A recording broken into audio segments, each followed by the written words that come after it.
Hello বন্ধুরা, শুভ সকাল। এই দেখুন লেবু গাছ, এটা একটা ছোট্ট পাতি লেবু।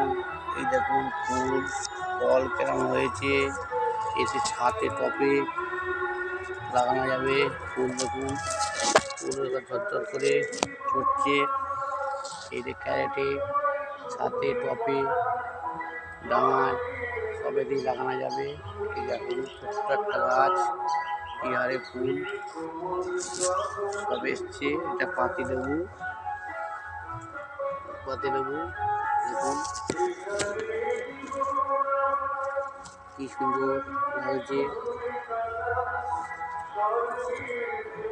দেখুন এইসব লেবু গাছ হাট থেকে শুরুই, হাট থেকে ফেটে লেবু ফুল ফল ধরবে। এই যে হচ্ছে ছোট্ট একটা গাছ, এই গাছের আয়তন দেখুন, ছোট্ট একটা গাছ। এই একটা গাছ ছোটভাবে চাষ করুন, এইভাবে চাষ করুন। দেখুন